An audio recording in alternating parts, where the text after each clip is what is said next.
Hey everybody, PJ back with Exotic Car Hacks, and today we are here to discuss the latest atrocity from Ferrari, its latest SUV.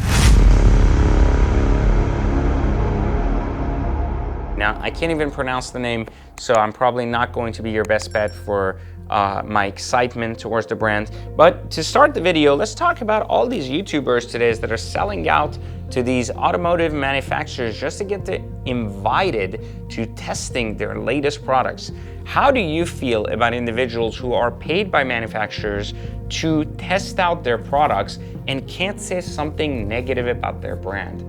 It seems to be counterproductive and quite not trustful, if you ask me, which is one of the reasons we exist at Exotic Car Hacks, because I genuinely don't care. I have said for the last 10 plus years that I think Ferraris are basically garbage. I've had every one of them and I still think they're shit. They keep getting worse by the minute, like worse and worse and worse and worse. The 812 GTS, complete crap. All the parts didn't line up, just quality craftsmanship junk. When I look at every car after the F12, it's been a disaster after disaster after disaster. The F8, the F8 Spider, complete crap, even worse crap. One of the best cars they have yet made over the last 10 years.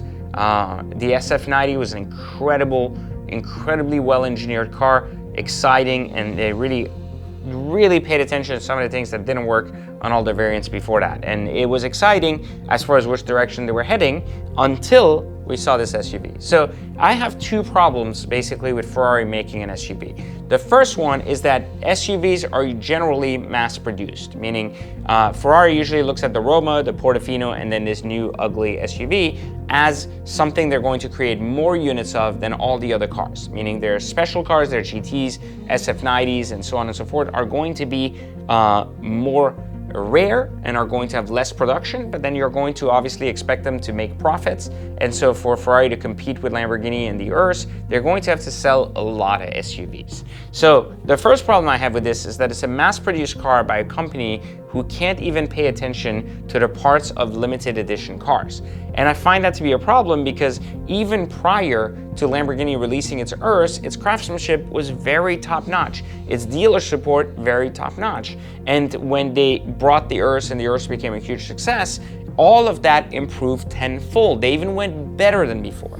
And you see, usually if a company is going in one direction and they add something iconic, they go even further. But when a company can't get their crap together and they add something out of the whack, they usually collapse. So for me, when I saw the SUV, the first thing that came to mind is, oh my God, this is going to be a terrible car. And it's going to be a terrible car because of one, that key concept, which is anything that is produced in higher quantity at Ferrari is going to suffer even more dramatically than any of the lower quantity stuff that couldn't have been quality controlled any better. I mean, you got to think this way. If someone is saying someone is looking at your one of, 10 812 GTSs there to make sure it's perfect before shipping it out, but now that new guy has to look at 10,000 of these SUVs, it's probably going to be different, right? And what I'm saying is that if the guy can't pay attention to small details of a very rare and unique car, then how is he going to pay attention to the mass-produced details of so many cars with so many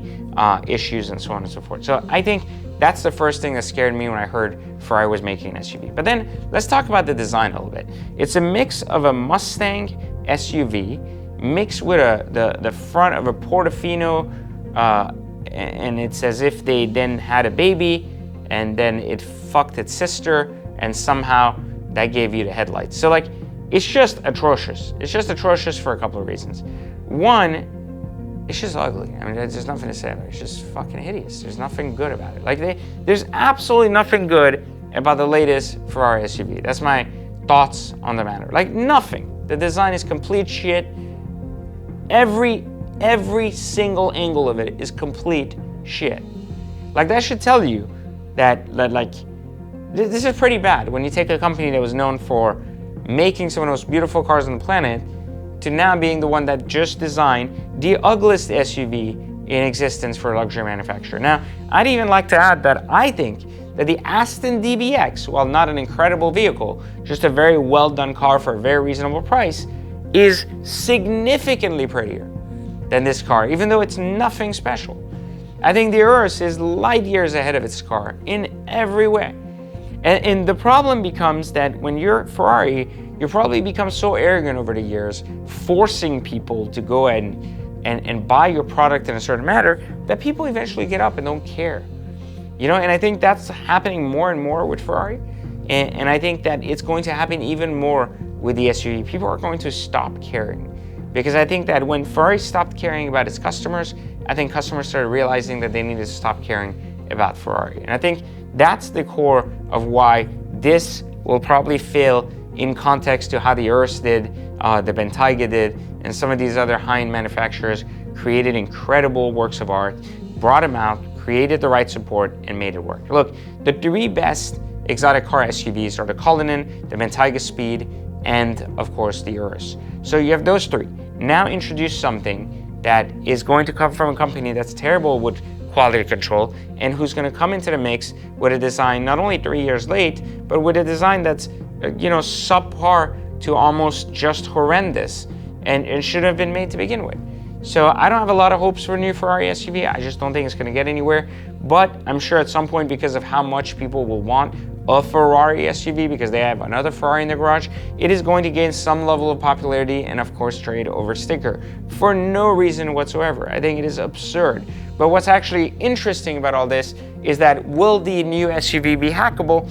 And generically speaking, all Ferraris could be hacks, so you have to learn how to become a better hacker so you can take advantage of that. And again, if you have no idea what I'm talking about, you can click the link in the description and learn how to hack your next car in the next 90 days. So it's your opportunity to learn how to get rid of any level of depreciation, high cost of repairs, high cost of insurance, and ultimately be able to drive and get in and out of your car without losing any money. That's what car hacking is. That's what we teach here on the channel. And those were my thoughts on the ugliest SUV yet ever made and one of the ugliest Ferraris ever made. So click the link, make sure you like, turn on notifications, and of course subscribe. But in the comments, let me know, was there at least one of you that believed that that was a beautiful SUV, or do we all agree that Ferrari should have just never made an SUV? Leave it in the comments and I'll catch you next time.